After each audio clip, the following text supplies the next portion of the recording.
The note in Lily Miller's pocket felt heavier than the chandelier overhead, as if 4 little words could shatter the whole room.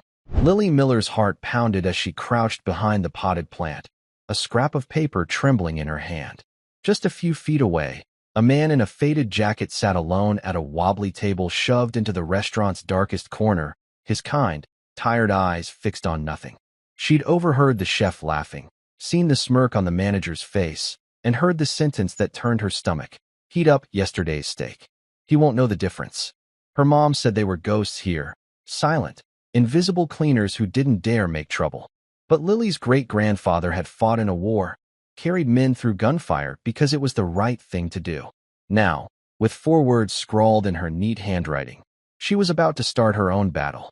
Just before we dive in, if you like this kind of stories of overcoming adversity and justice, let us know in the comments where you're watching from.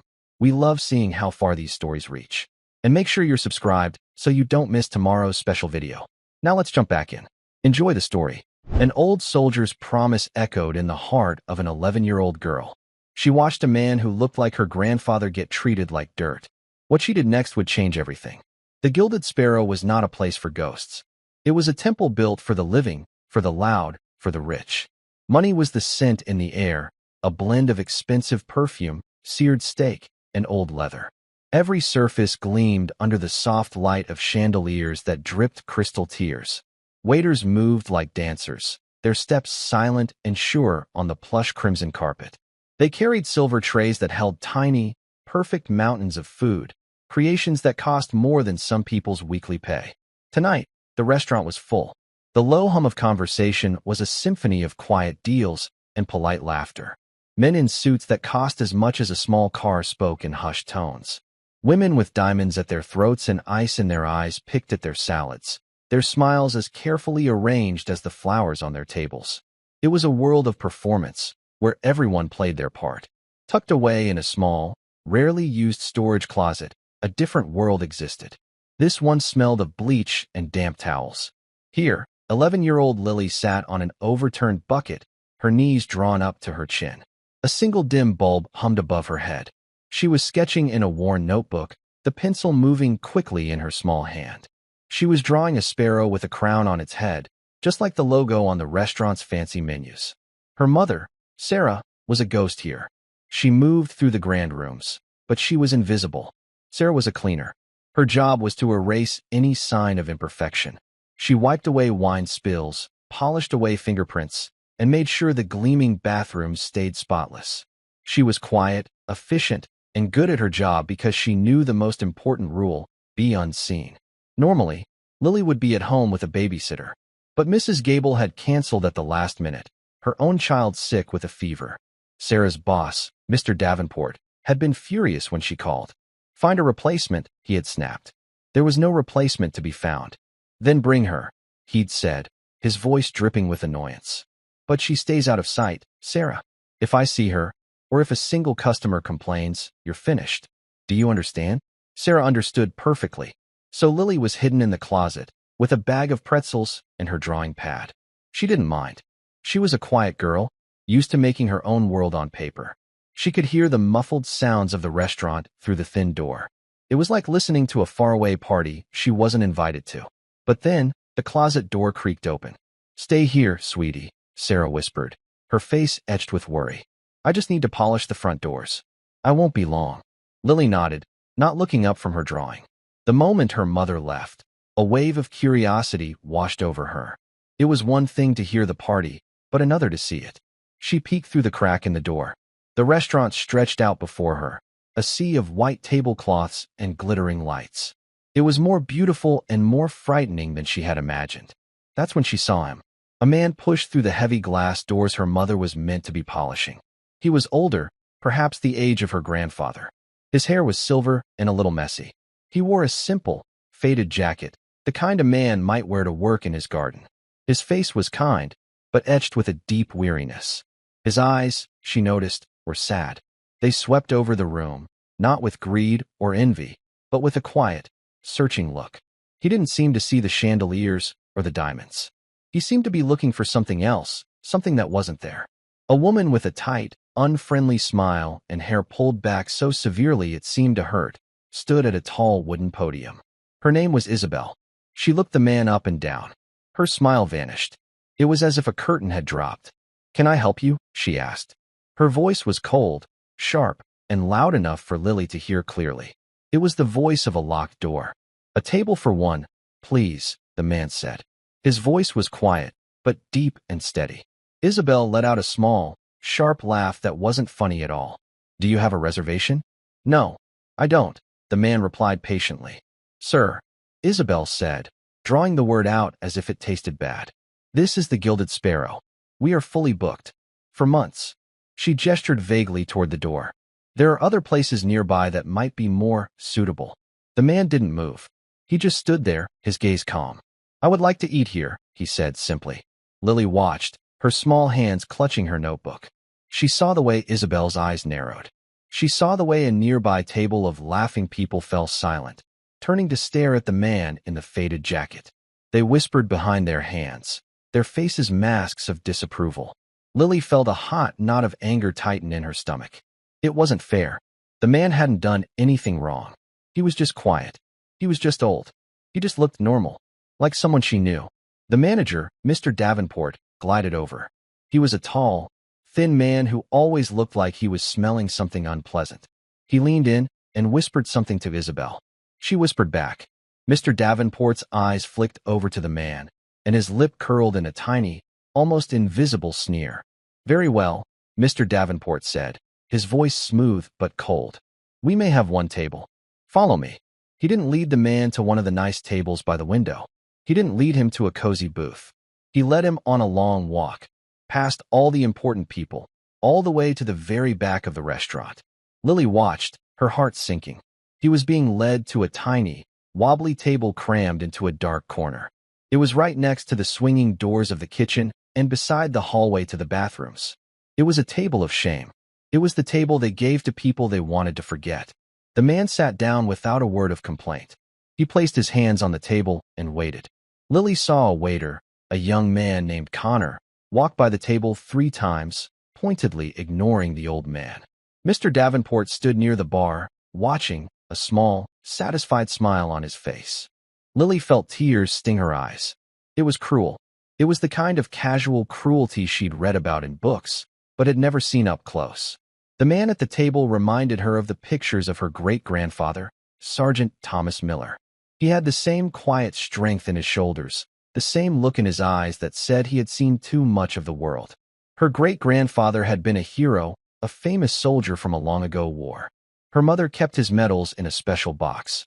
He had been brave and kind, her mother always said. He believed in doing the right thing, no matter how small. And right now, this felt very, very wrong. Lily slipped out of the closet, her small feet making no sound on the thick carpet. She crept along the wall, hiding behind a large potted plant. She needed to be closer. She needed to see. From her hiding spot, Lily could see and hear everything. The kitchen doors swung open and shut, open and shut. Each time, a blast of noise and hot, greasy air flooded the small corner where the man sat. Shouts from the chef, the clang of pots and pans, the hiss of the grill. It was a constant assault. People walking to the restroom would brush past his chair without a word of apology, sometimes knocking his table so that the water in his glass shivered. And still, he waited. He sat with a stillness that was almost profound. He didn't look at his phone. He didn't tap his fingers. He simply observed the restaurant, his expression unreadable. Patience was a cloak he wore comfortably. Lily saw her mother, Sarah, come out of the main hallway. Sarah's face was pale. She was carrying her bucket of cleaning supplies. Her eyes met Lily's for a fleeting second, and a look of pure panic crossed her features. She gave a tiny, sharp shake of her head, a clear command. "Get back in the closet." Now, Lily knew she should obey, but she couldn't. Her feet felt rooted to the floor. She was transfixed by the quiet drama unfolding at the forgotten table. Finally, after what felt like an eternity, a young waitress named Chloe was forced to take the man's order. Mr. Davenport had said something to her, his voice low and threatening. Chloe approached the table reluctantly, her notepad in her hand. "Are you ready to order?" she asked, her voice flat. She didn't make eye contact. She didn't tell him her name. She didn't mention the specials. The man looked up at her, and his tired eyes seemed to see right through her nervousness. "Yes," he said. "I'll have the ribeye steak. Medium rare. With the roasted potatoes." Lily knew from the gossip she'd overheard from the waiters that the ribeye was the most expensive thing on the menu. It was the signature dish of the famous chef Antoine, the culinary tyrant who ruled the kitchen. Chloe scribbled down the order and practically ran from the table, taking the slip of paper into the chaotic kitchen. Lily's hiding spot was close enough that she could hear the rumble of voices from behind the swinging doors. She crept a little closer, her heart thumping against her ribs like a trapped bird. The doors swung open for a moment as a busboy rushed out, and she heard a loud, booming voice, thick with a French accent. "What is this?" It was Chef Antoine. He was a large man with a furious red face and a pristine white chef's hat that sat on his head like a crown. He held the small order ticket in his thick fingers as if it were a piece of garbage. "The man in the corner," Chloe's timid voice replied. "Table 32. Chef Antoine laughed, a harsh, barking sound that had no humor in it. He strode to the small porthole window in the door and peered out. His eyes landed on the old man in the faded jacket. A nasty smile spread across the chef's face. "This one? In the rags? He orders my ribeye?" He turned to his sous chef, a man who always laughed at his jokes. "He thinks he can just walk in here and order the best thing on the menu? He will not appreciate it. He will not know the difference." The chef ripped the order ticket from the clip.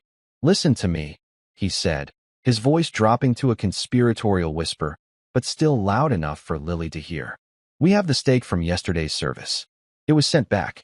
The customer said it was overcooked. It is still fine. We will heat it up, cover it in sauce. Give him that one. He is nobody. He will eat his trash and be grateful." The sous chef snickered. Another cook looked down at his cutting board, his face uncomfortable, but he said nothing. Nobody ever said anything to Chef Antoine. Lily's blood went cold. They were going to serve him leftovers. Old food that someone else had sent back. They were going to do it just because they didn't like the way he looked. It was a secret, ugly thing, a poison they were adding to his meal that he would never even know about. She looked over at the man at table 32. He was still waiting, a picture of quiet dignity. He had no idea he was being mocked. He had no idea he was about to be cheated. The injustice of it was a physical pain in Lily's chest. It was more than unfair, it was dishonorable. It was a lie. Her great-grandfather had fought in a war against lies. He had fought for people who couldn't fight for themselves. Her mother appeared at her side, grabbing her arm in a surprisingly strong grip. "Lily, what are you doing?" Sarah hissed, her eyes wide with fear. "I told you to stay put. If Davenport sees you." "Mama, did you hear them?" Lily whispered, her voice trembling with outrage. "The chef. He's going to give that man old food. It's not right."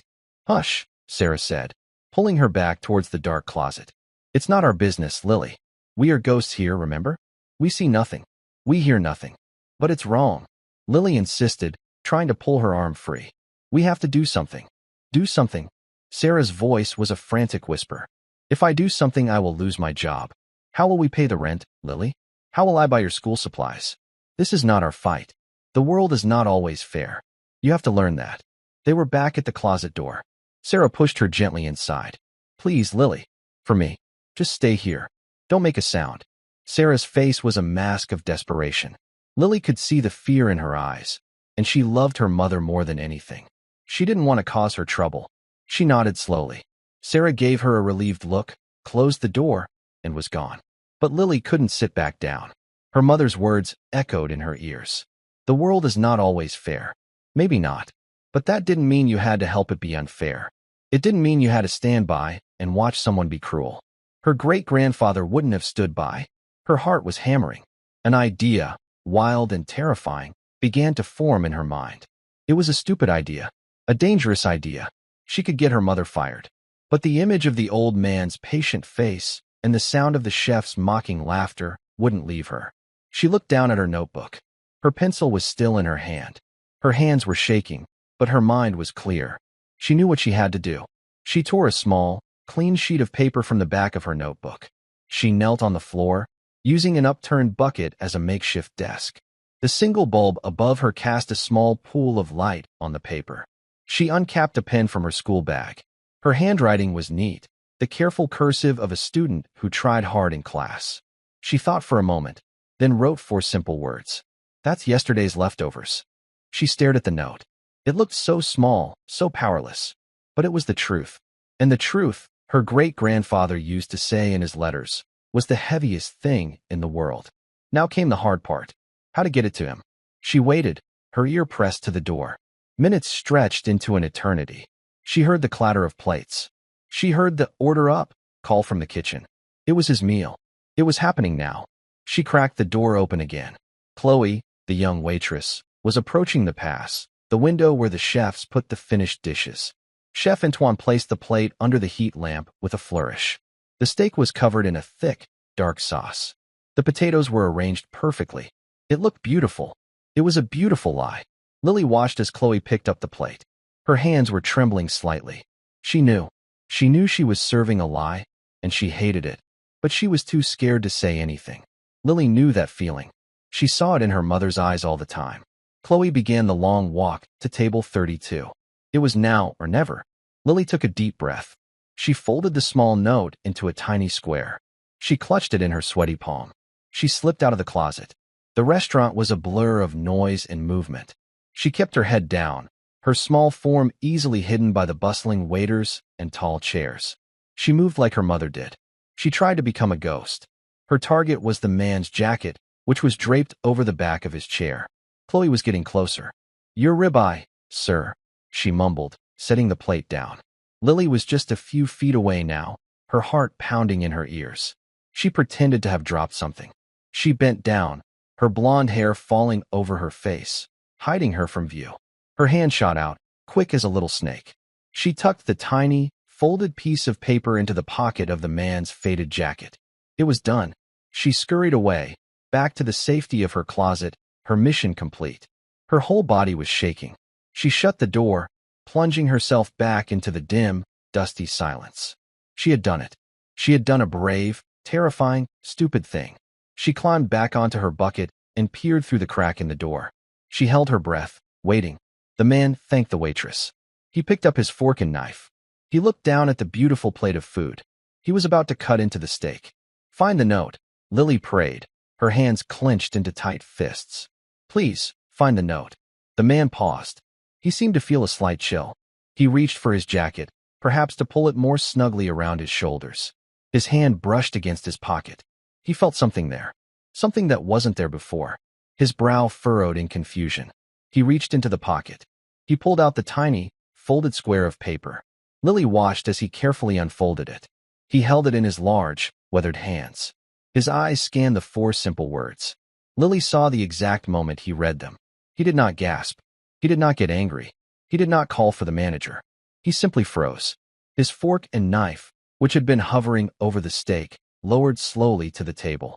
His shoulders, which had been slumped with weariness, seemed to straighten. A change came over his face. The sadness in his eyes was replaced by something else. Something hard and sharp, like polished steel.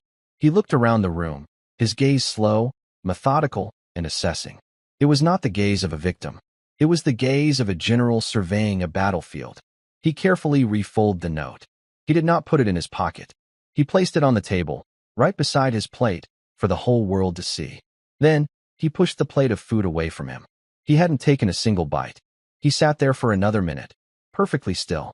Then he reached into his wallet and pulled out several large bills.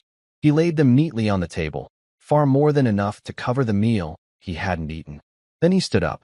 He was taller than Lily had thought. He put on his jacket, his movements deliberate. He gave one last, long look around the dining room.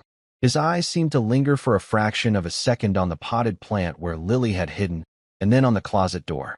But it must have been her imagination. He walked out of the restaurant, his back straight, his steps silent and sure.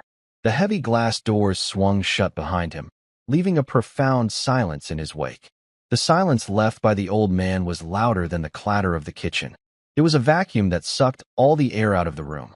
Chloe, the young waitress, stared at the untouched plate, the pile of cash, and the small, folded note. For a moment, she was paralyzed. A customer leaving that much money for a meal they didn't eat was strange. A customer leaving a note was stranger still.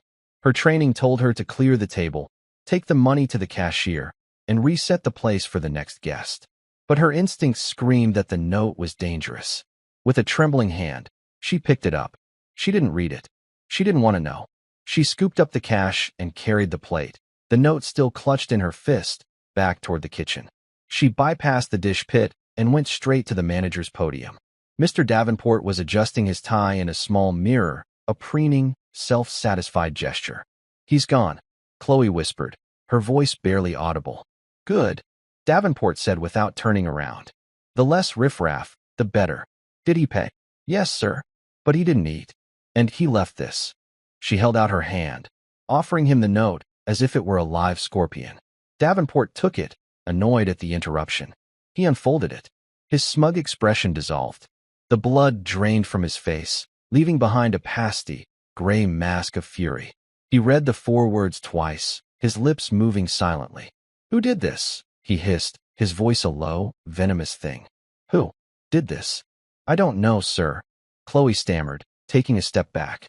"It was just there, on the table." Davenport's eyes scanned the dining room, a frantic, paranoid search. Who had been near table 32? Who had talked to the man? No one. He'd made sure of that. His gaze fell on his staff, lingering on each one, accusingly. This was an inside job. A betrayal. He stormed into the kitchen, the note crumpled in his fist. Chef Antoine was leaning against a counter, sipping an espresso. "What has your face in a knot?" the chef asked, amused. Davenport slammed the note down on the stainless steel counter. "This." Chef Antoine smoothed out the paper. He read it. A slow, unpleasant smile spread across his face. "So, the old beggar had a friend. Someone is playing a joke." "This is not a joke, Antoine," Davenport snapped. "He left $200 on the table. For a meal he didn't touch. Does that sound like a beggar to you?" Someone on our staff warned him. "Nonsense," the chef scoffed, waving a dismissive hand. "It is nothing. Forget about it. He was a nobody." But even as he said it, a flicker of uncertainty crossed his eyes. The money was unusual. The rest of the night was thick with tension. Davenport prowled the dining room, his eyes like a hawk's, watching everyone. The staff whispered in corners, the story of the strange old man, the untouched steak, and the mysterious notes spreading through the restaurant like a virus. In the small, dark closet, Sarah found Lily asleep, her head resting on a pile of clean towels, the sketchbook open on her lap. Sarah's heart ached with a mixture of love and fear. She gently shook her daughter awake. "Come on, sweetie. It's time to go." As they walked through the back hallways to the employee exit, they could hear the staff gossiping. "Just left it there, didn't even take a bite." Sarah's grip on Lily's hand tightened. She had a dreadful, sinking feeling in the pit of her stomach. She knew her daughter. She knew her daughter's fierce, unwavering sense of right and wrong, a sense inherited directly from a soldier who had died long before she was born. Once they were in their small, old car, driving through the quiet city streets, Sarah finally asked the question she was terrified to ask. "Lily," she began, her voice strained. "The man in the corner tonight. Did you see what happened?" Lily stared out the window at the passing streetlights. "He didn't eat his food," she said, her voice small. "I heard there was a note," Sarah pressed, her heart hammering against her ribs. Lily was silent for a long moment. Then, she turned to face her mother, her blue eyes clear and steady in the dim light of the car. "It was wrong what they were going to do," she said. The confession hung in the air between them. Sarah had to grip the steering wheel to keep her hands from shaking. All the fears of the day, of the week, of her entire life, seemed to coalesce into a single point of terror. "Lily, what have you done?" she whispered, a mix of awe and horror in her voice. "You could have gotten me fired. Do you have any idea what that means for us?" "It was mean," Lily said, her lower lip trembling just slightly. "He looked like Grandpa Thomas. It was a lie, and Grandpa Thomas said you never let a lie stand if you have the power to stop it." Sarah pulled the car over to the curb, the engine idling roughly. She looked at her daughter, this small, 11-year-old child who held on to the words of a dead hero like a shield. She was reckless. She was naive. And she was absolutely, breathtakingly brave. A wave of pride, so fierce it almost choked her, washed over Sarah, momentarily eclipsing her fear. But the fear was still there, a cold, hard stone in her stomach. "You can never, ever do something like that again," Sarah said, her voice stern but shaky. "Promise me, Lily." This is a grown-up world with grown-up rules, and it's dangerous. You have to promise me." "I promise," Lily whispered. But in her heart, she wasn't so sure. She had stopped to lie, and for the first time in her life, she had felt the quiet, powerful hum of doing the right thing. It was a feeling she knew she would chase forever. The next morning, Mr. Davenport arrived at the restaurant before anyone else. He was a man obsessed. He went directly to his office and began reviewing the security footage from the previous night. The cameras were old, the quality grainy. They were angled mostly at the entrances and the cash registers. Table 32 was in a blind spot, a shadowy corner of the room. He watched for hours, fast-forwarding, rewinding, his eyes straining at the screen. He saw the old man arrive. He saw himself leading him to the table. He saw Chloe serve him. He saw the man leave. Nothing. Then, he widened his search. He watched the footage of the main floor, looking for anything out of the ordinary. And then he saw it. A brief, blurry image. A small figure with blonde hair, darting from behind a potted plant just moments before the food was served. It was a ghost, a flicker on the screen, but he knew. It was the cleaner's daughter. He couldn't prove it. The footage wasn't clear enough to be certain. But in his gut, he knew. Sarah had brought her child, and that child had cost him. Humiliated him. He couldn't fire Sarah without solid proof. The union was weak, but it existed. But he could break her. He could make her regret the day she ever brought her little spy into his restaurant. When Sarah arrived for her shift that afternoon, Mr. Davenport was waiting for her. "Change of duties, Sarah," he said, his voice dripping with false pleasantness. "We're taking you off the front-of-house rotation. The basement needs a deep cleaning. All of it." Sarah's heart sank. The basement was a labyrinth of damp, cold rooms. It was where the silver was stored, thousands of pieces that had to be polished by hand. It was where the ancient, grease-clogged ventilation filters were brought to be scrubbed. It was a place of exile. And after that, Davenport continued, a cruel smile playing on his lips. "The grease traps behind the kitchen need to be emptied. Chef Antoine has been complaining about the smell. It was the worst, most disgusting job in the entire restaurant. It was a punishment, plain and simple."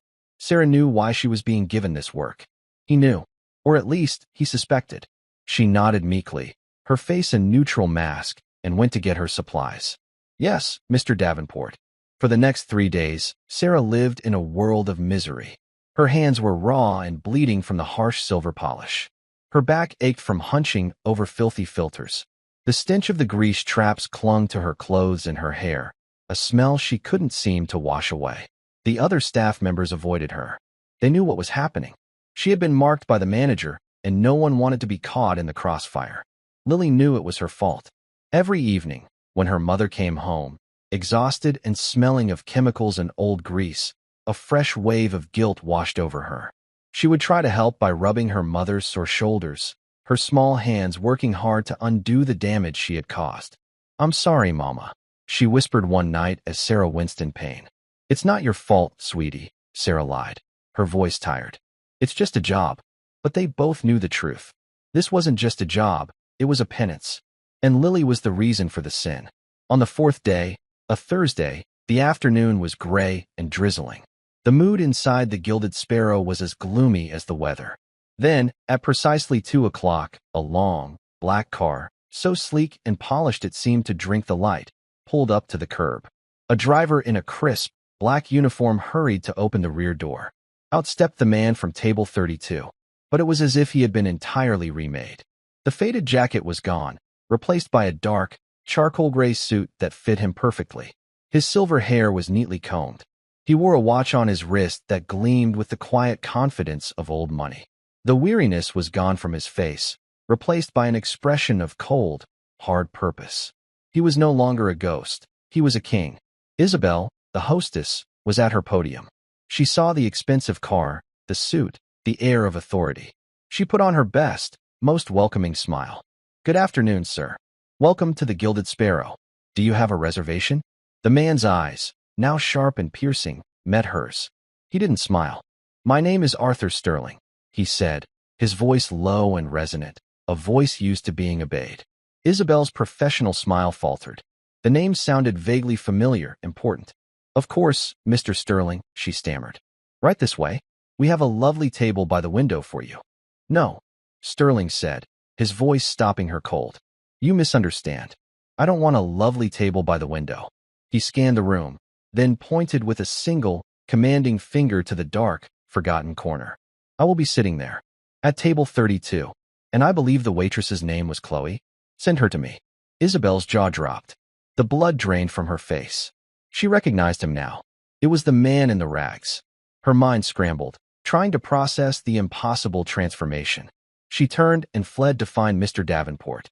Lily was in the closet. Sarah had been forced to bring her again, as her punishment duties meant she had to work a double shift. Lily peeked through the crack in the door and saw everything. She saw the beautiful car.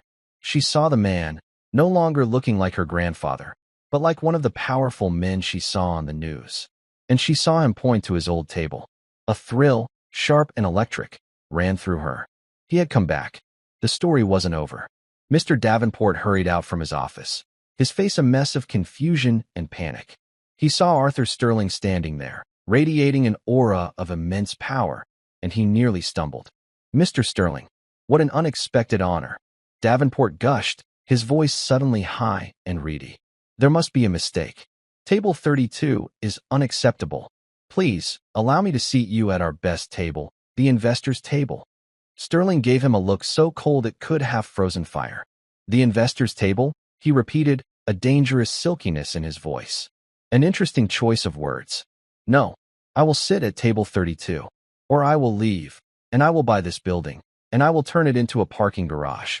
The choice is yours, Mr. Davenport. The threat, delivered so calmly, was utterly terrifying in its sincerity. Without another word, a pale and sweating Mr. Davenport led Arthur Sterling back to the wobbly, shameful table by the kitchen doors. The entire restaurant watched in stunned silence. The performance had stopped. A new play had begun, and no one knew their lines. Sterling sat down, placing his hands on the table, just as he had before. But this time, he was not a patient victim. He was a judge, and the court was now in session. He ordered the ribeye steak.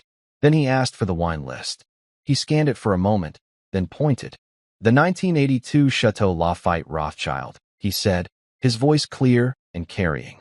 A gasp went through the nearby tables. It was the most expensive wine on the list, a legendary bottle that cost thousands of dollars. The order went to the kitchen. Chef Antoine, who had been informed of the guest's identity, was now drenched in sweat. His arrogance was at war with his survival instinct. He could not serve leftovers. He had to make the best steak of his life. But the wine, it was an insult that this man, this wolf in sheep's clothing, would know to order such a bottle. He decided on one last, desperate act of fraudulent superiority. He will not know, he muttered to his sous chef as he unlocked the private cellar. Get me the 2005 Pauillac. The label is similar if you do not look closely. The taste, it is for experts only. This man is just showing off. We will chill it well. He will be none the wiser. Down in the basement, polishing an endless pile of forks, Sarah heard the panicked footsteps of Chloe on the stairs. She heard the exchange with the chef, the command to bring the wrong bottle. Her heart stopped. It was happening again. A new lie? She thought of Lily. She thought of her job. The fear was a cold hand gripping her throat. She stayed silent. She did nothing. The shame was immediate and corrosive. Chloe brought the wine to the table. The service was a masterclass in nervous tension. Davenport hovered nearby, wringing his hands. Sterling watched as the bottle was presented, as the cork was pulled, as the dark red liquid was poured. He picked up the glass. He didn't taste it. He simply examined the bottle, which Chloe had left on the table. He turned it slowly in his hands. Then he looked up, his gaze finding Mr. Davenport's. An interesting bottle, he said, his voice dangerously calm. This is a fine Bordeaux. An excellent wine. Davenport almost collapsed with relief. Only the best for you, Mr. Sterling. But it is not, Sterling continued, his voice dropping an octave. What I ordered. He tapped a perfectly manicured finger on the label. This is a 2005 Pauillac. A fine vintage. But the Lafite I ordered was from 1982. A legendary vintage. One has a market value of around $300. The other, the one you intend to bill me $4,000 for, is a piece of history. Did you think I would not know the difference? The silence that followed was deafening.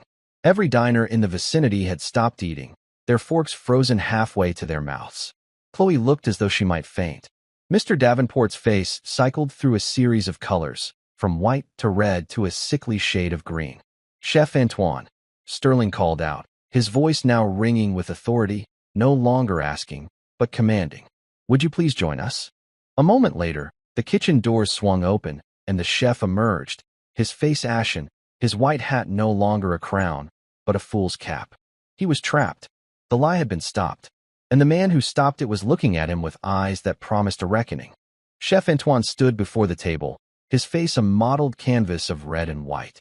The entire dining room, a stage of hushed whispers and sidelong glances, had become his jury. He looked from Arthur Sterling's stony face to Mr. Davenport's pathetic, crumbling expression, and he knew he was defeated. The arrogance that had been his armor for decades was gone, stripped away in a matter of minutes, leaving only the soft, frightened man underneath. There must be some mistake in the cellar," the chef stammered, the lie flimsy and pathetic even to his own ears.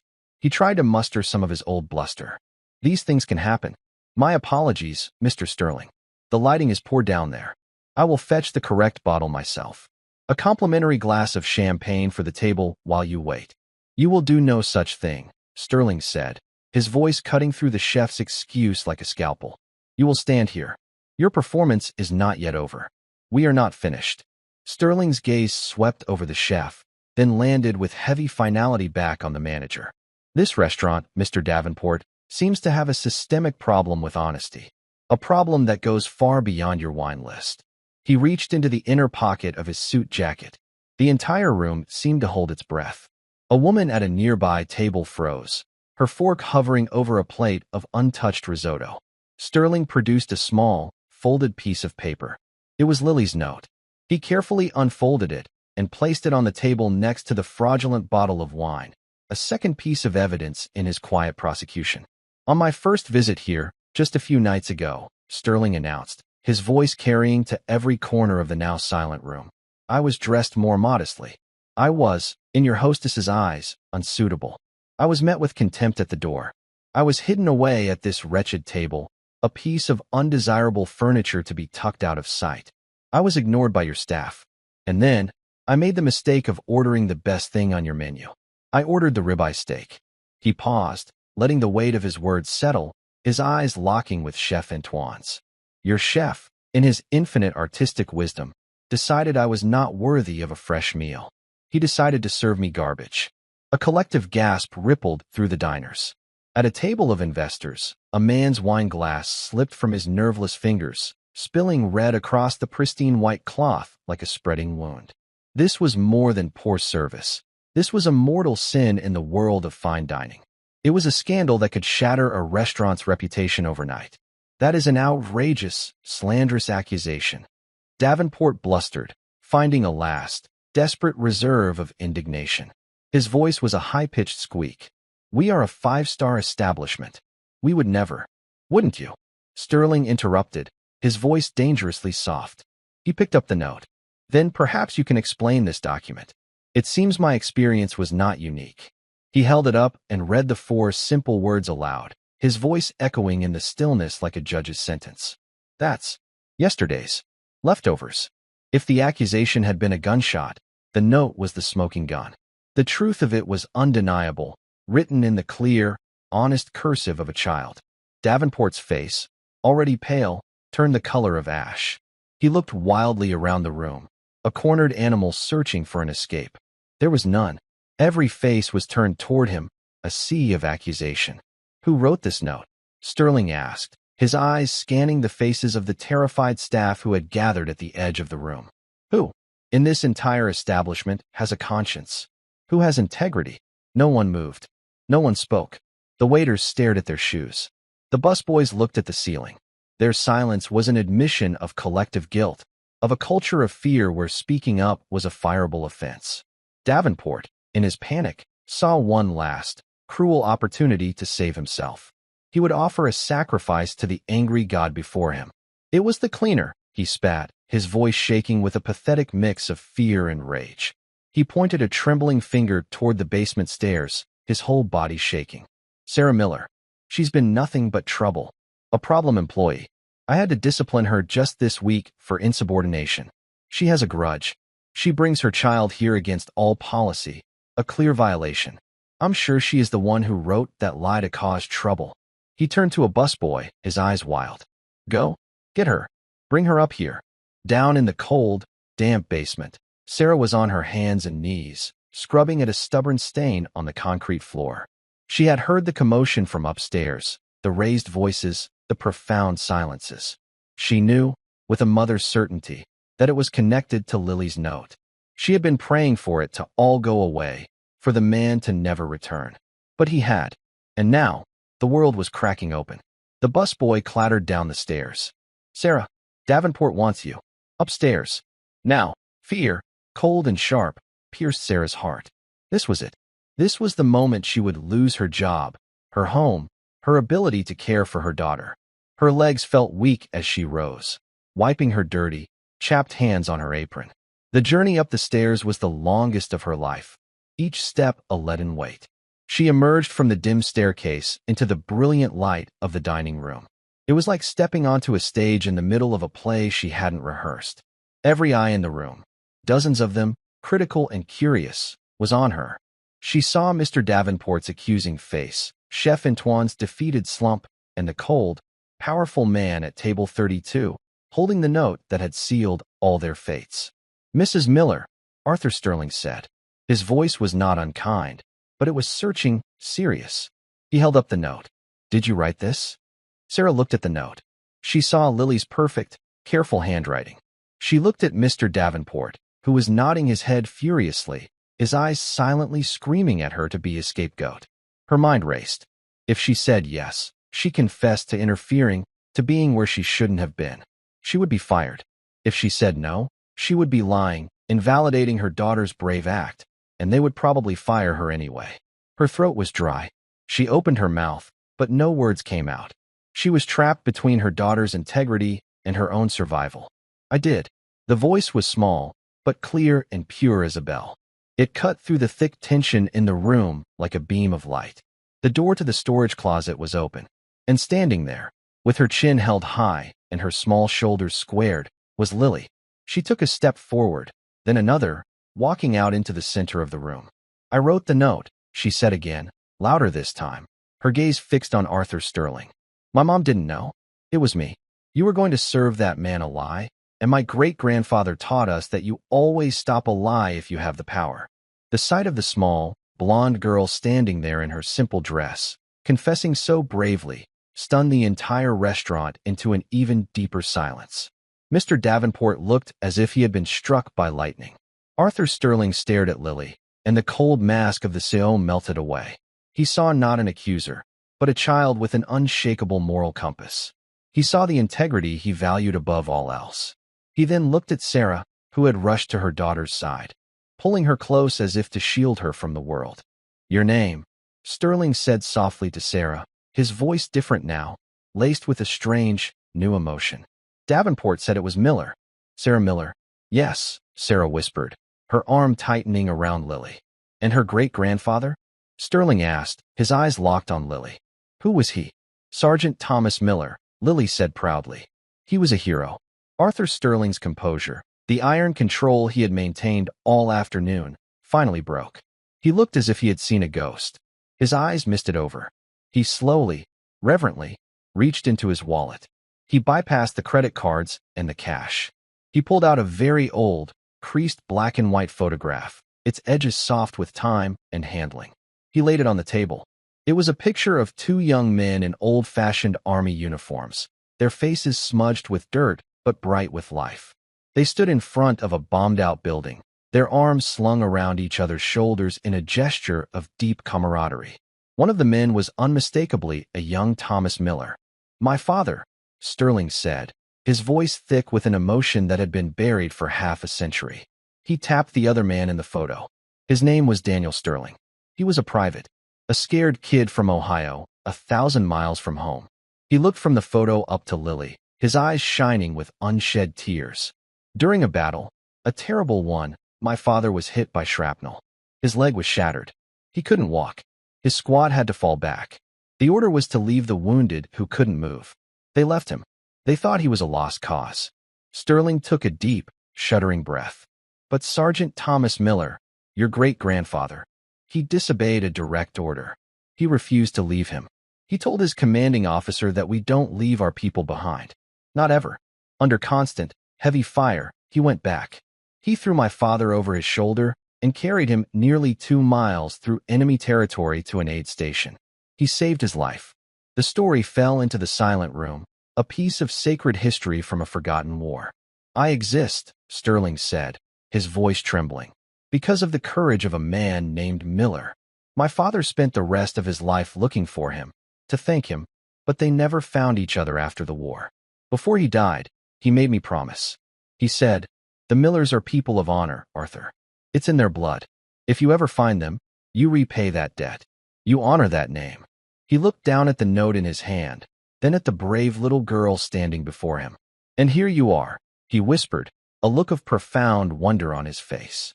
A Miller, with the same honor, the same courage, stopping a lie because it was the right thing to do. He smiled, a genuine, warm smile that transformed his face. The debt is now due. The emotional weight of the moment was immense. It was no longer about bad service. It was about heroism, honor, and a promise kept across generations. Sterling stood up. The judge had returned, but his verdict was now imbued with the force of personal history. He turned his gaze, now cold as a winter storm, upon Davenport and Chef Antoine. "You too," he said, his voice ringing with finality. "You have dishonored this establishment. You have dishonored your profession. And you have dishonored this city. You are both fired. Effective immediately. Security will escort you out. If you are not gone in 10 minutes, I will have you charged with fraud." He then addressed the stunned room. "For those who are unaware," he announced, "my company, Sterling Holdings, owns this building. And as of this moment, I am exercising a clause in the lease agreement regarding conduct detrimental to the property's reputation.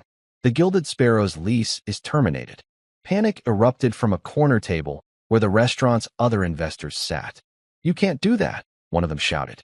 "I can," Sterling said calmly. "And I have. However, out of respect for the jobs of the other people here, I will offer to buy the business from you. For half of what it was worth yesterday. I suggest you take it. After this story gets out, it will be worth nothing." Cornered and humiliated, they had no choice. Sterling then looked at the assembled staff. "A new chapter begins today," he said. "This restaurant will no longer be a temple for snobs and bullies. It will be a place of quality, respect, and honor. Anyone who does not believe in that mission can leave now." He pointed to a young sous chef who had looked ashamed during the chef's tirades. "You, what's your name?" "Miguel, sir," the young man said. "Miguel, you're the new head chef. Cook with honesty. Cook with pride." Then, Arthur Sterling turned to Sarah.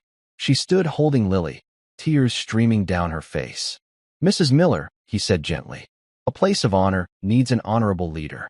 I would like you to be the new general manager of this restaurant. The salary will be triple what you are making now, and it comes with full benefits and a pension." Sarah stared at him, speechless. The world had turned upside down. From the filth of the basement to the pinnacle of the dining room in a single afternoon. She could only nod, unable to speak through her tears. Finally, Sterling knelt, so he was eye to eye with Lily. "And you, Lily Miller," he said, his voice soft. "Your great-grandfather was a hero who saved soldiers.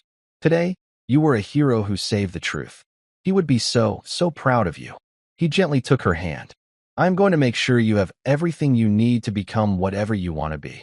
I am establishing a trust in your name. The Miller Honor Scholarship. Your entire education, from this day until you finish your last university degree, is taken care of. You will never have to worry about anything but your dreams." 6 months later, the heavy glass doors of the restaurant opened onto a transformed world. The sign outside no longer read "The Gilded Sparrow." It now read "The Sergeant's Table." Inside, the atmosphere was different. The stuffy silence was gone, replaced by the warm, happy buzz of conversation. The clientele was diverse. Families celebrating birthdays, young couples on dates, old friends sharing a bottle of wine. The crimson carpets had been replaced with warm hardwood, and the walls were adorned with elegant, simple photographs of local city history, including a large, framed picture of 2 young soldiers in the lobby. Sarah Miller moved through the room, not as a ghost, but as the master of ceremonies. She greeted guests with a genuine smile, her confidence radiating. She was no longer a cleaner hiding in the shadows. She was a leader, respected and admired by her staff, who now received fair wages and were treated with kindness. And at the best table, a cozy booth by the window, Lily sat doing her homework. Next to her, a sketchbook lay open, filled with drawings of heroes, both in and out of uniform. She was no longer a secret, hidden in a closet. She was the restaurant's heart, a beloved fixture. Arthur Sterling sat across from her, not in a suit, but in a simple, comfortable sweater. He was a regular here, but he was more than a patron. He was family. Did I ever tell you about the time your great-grandfather traded his entire week's rations for a bar of chocolate to share with my dad? Sterling asked, his eyes twinkling. Lily looked up from her math book, her own eyes bright with curiosity. No, she said, leaning forward. Tell me. As the story of a long-ago friendship unfolded, a new story was being written all around them. It was a story built on a simple foundation, that honor is more valuable than money, that courage is a legacy passed down through the heart, and that sometimes the most powerful thing in the world is a little girl, a piece of paper, and 4 simple words of truth.